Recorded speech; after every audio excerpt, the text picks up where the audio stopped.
आपकी अपनी favourite story बहुत ही ज़्यादा दिलचस्प हो चुकी है, जहाँ पर नीरज के बारे में पता चल चुका है और नीरज को एक थप्पड़ अभीरा ने लगा दिया है। इतना जानने के बाद अब जो नीरज से रिश्ता जुड़ा था वो टूट जाएगा, जिसकी वजह से काफ़ी ज़्यादा ही नाराज़ हो जाएंगे फूफा सा। और फूफा सा नहीं चाहते थे कि ये रिश्ता किसी भी हाल में टूटे, और चारू के साथ कुछ भी हो जाए उनसे फ़र्क नहीं पड़ता। चारू ने पहले भी कह दिया था कि मुझे पसंद है ये लड़का। आपको बता दें कि यहाँ पर काफ़ी ज़्यादा ही विद्या को सुना देती हैं रूही, जहाँ पर विद्या भी कुछ 2-4 बातें कहती है और कहती है मुझे तेरे पर्सनल मामले में जानना है कि तेरी बेबी सही है कि नहीं, क्योंकि मैं भी माँ बन चुकी हूँ और इसलिए मुझे इसका एक्सपीरियंस है। लेकिन काफ़ी ज़्यादा ही नाराज़ हो जाती है रूही और कहती है कि मुझे आपकी एक्सपीरियंस की कोई ज़रूरत नहीं है। यहाँ पर मनीष फ़ोटो के सामने खड़े होते हैं आरोही और अक्षरा के, और कहते हैं कि तुम दोनों तो छोड़कर चली गई, लेकिन तुम दोनों ये बताओ कि मैं इस रिश्ते को कैसे संभालूं, मैं कैसे सब कुछ ठीक कर सकता हूँ। और रूही तो कसम खा चुकी है कि वो अभीरा से बात ही नहीं करेगी। दूसरी तरफ ये जो चारू होती हैं अपने कमरे में होती हैं, काफ़ी ज़्यादा परेशान होकर रोने लगती हैं और अभीरा ये सब कुछ देख लेती हैं। कुछ टाइम के बाद वो अरमान को कॉल करके बुलाती हैं और कहती हैं कि अरमान देखो, मैंने तुम्हें अपने लिए नहीं चारू के लिए बुलाया है। चारू बहुत परेशान है, दरवाज़ा खोलो चारू। एक्चुअली भाभी मैं कपड़े चेंज कर रही थी, तो तुम रो क्यों रही थी? मैं रो नहीं रही थी, मेरा ईयररिंग मेरे दुपट्टे में फंस गया था, इस वजह से ऐसा आपको लगा होगा। तो बोलती हैं देखो चारू, मैंने तुम्हारे गले पर निशान देखे हैं, अगर कोई बात है तुम मुझे बता सकती हो। बोलती हैं ऐसी कोई भी बात नहीं है भाभी, सब कुछ ठीक है। वो क्या है ना कि क्रिस दुपट्टा खींच रहा था ना, तो इसलिए मुझे लग गई। देखो चारू, मैंने हमेशा तुम्हारा साथ दिया, लव हो या फिर तुम्हारा पर्सनल या प्रोफेशनल कुछ भी हो, मैंने साथ दिया है। तुम्हारे भैया और मैं साथ में हूँ, अपने आप को अकेला मत समझो। बताओ चारू क्या हुआ है?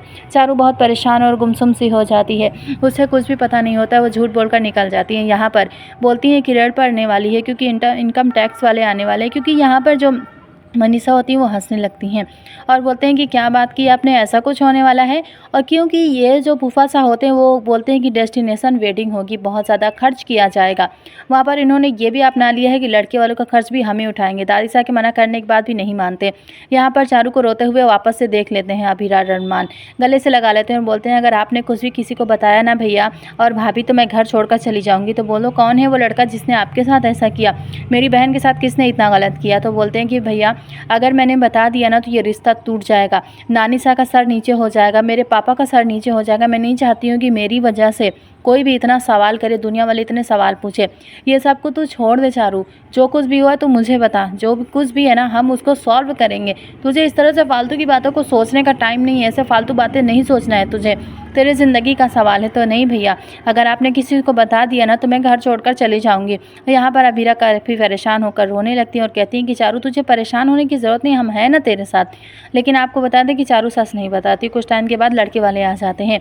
यहाँ पर बातें होने लगती हैं कि आपका भी खर्चा हम ही उठाएंगे। दादी साहब बहुत नाराज़ होने लगती हैं और कहती हैं कि ऐसा कैसे हो सकता है? कहती हैं ये शादी यहीं होगी, पंडित जी कैसे जाएंगे इडली में? तो बोलते हैं कि माँ साहब शायद भूल चुकी हैं, इस घर के फैसले आप पहले लिया करती थी, अब इस घर के फैसले मैं लेती हूँ। इतना सुनने के बाद दादी साहब कुछ बोलती तो नहीं है, लेकिन दादी साहब को आने लगता है गुस्सा। लेकिन लड़के वाले आ जाते हैं, जिसकी वजह से सभी लड़के वालों के बारे में बात करने लगते हैं और ये बात यहीं पर ख़त्म हो जाती है। और माला जो आती हैं वो कहते हैं कि हम यहाँ की सारी जिम्मेदारी उठाएंगे, लेकिन बोलते हैं आपका बड़कपन है। और यहाँ पर जो डील होती है, डील की वजह से ये शादी हो रही है। बोलते हैं कि यारा मुझे तुझसे कुछ बात करनी है, अपने पापा के बारे में कुछ बताना चाहते हैं। यहाँ पर बोलती हैं अगर आपने बता दी मैं घर छोड़ दूँगी, और यहाँ से वो चली जाती हैं। अरमान कहते हैं कुछ तो बात है ना, कुछ तो हमें करना पड़ेगा, लड़के का पता लगाना पड़ेगा। किसी भी तरह से अभीरा अरमान को समझा लेती हैं और उसके बाद ये पता चल जाता है कि जो हरकत हुई है वो नीरज ने की है। नीरज कहते हैं कि आप हमारे प्यार के बीच में आ गई भाभी। तो बोलते हैं कि वो जो तुमने कहा ना वो प्यार नहीं है, वो कुछ और है। इतना सुनने के बाद एक थप्पड़ लगा देती है नीरज को। अब देखना दिलचस्प होगा कि ये रिश्ता टूटता है या बसता है, क्योंकि नीरज ने जो नीचता की है वो बिल्कुल सही नहीं है। किसी भी लड़की को ऐसे लड़के से शादी नहीं करनी चाहिए। पर्सनली आप हमें अपनी राय ज़रूर दीजिएगा, क्या चारू को चुप बैठना चाहिए या नहीं? हमें कमेंट्स में अपनी राय ज़रूर दें। फिर मिलेंगे नेक्स्ट वीडियो में। Thanks for watching, like share and subscribe.